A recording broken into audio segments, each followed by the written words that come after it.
At the end of 2020, mortgage rates were at an all-time low, and I wanted to take advantage of, got a mortgage for 1.24%.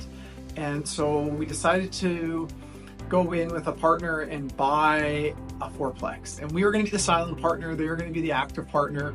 And after a while, like as partnerships do, it just didn't work out, right? And so we took over the building, and we were thinking, hey, my kids are in school, my wife's gonna have more time to run things, and we renovated 2 of the units, and all the units were at market rent, and we thought, hey, this is gonna be great.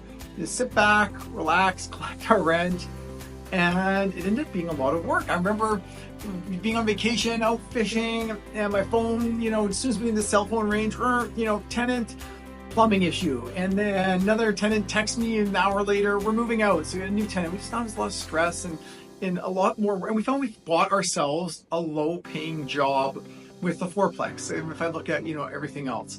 And so I'm just going to go over what my thoughts are on that process and rentals and just what all that looks like. But I would look at, everyone says, oh, you can't lose with real estate. Well, you got to value your time and everything. And so I look at real estate as, if I was to put my money in a GIC right now versus what I could get on real estate, I think you get a little bit more on the real estate versus just a GIC. And then if I was to look at like a balanced portfolio, I think a balanced portfolio is probably going to do about the same as what buying a rental will do, but no hassle with the balanced portfolio. And total equity portfolio, I expect that's going to outperform real estate over the long term. We looked at hiring a manager for the property, and they take 10% of the gross rent. And if it was like probably closer to 20% of the net rent, and it just was like a lot, and the numbers like really didn't making sense. And so we looked at that, and then we also just wanted to be part, like someone's in we own this building, we're just going to let somebody else choose who's going to be in there. They give whatever. And then choosing tenants was really stressful, because I was worried I was going to get a bad tenant in there, they're going to destroy the place. I don't really know what recourse I'd have, and so that was really a worrisome thing for us. There's a lot of work involved. Like there's always stuff coming out. I don't know how this happens, and this, I don't know what it is. We had great tenants, but they knew when we were going to be out of town, we were in the middle of something, or we were busy, because we get a call when we were at the busiest, and it would just be so stressful. And so I just thought, I don't need this. I don't want this.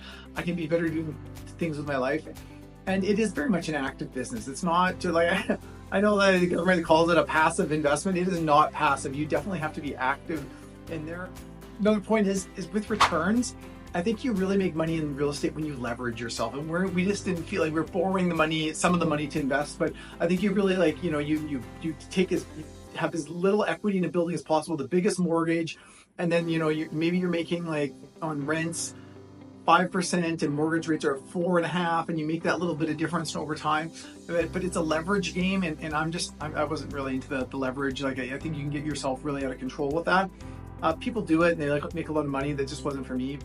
And then the last point is selling is hard. Like if I want to sell one of my stock market investments, boom, I hit sell and the money's in my bank account. With this, we had to list it, and then people would come do showings, and then disturbing my tenants, and then had this like long negotiation and stressful, and then I don't get my money for a while. So I look back and like we did okay in it, but I would have made way more money if I invested in the stock market. And so it was a good learning experience for me, and I can actually talk to folks just about that experience and what it was like. If you have any thoughts, I'd love to hear them.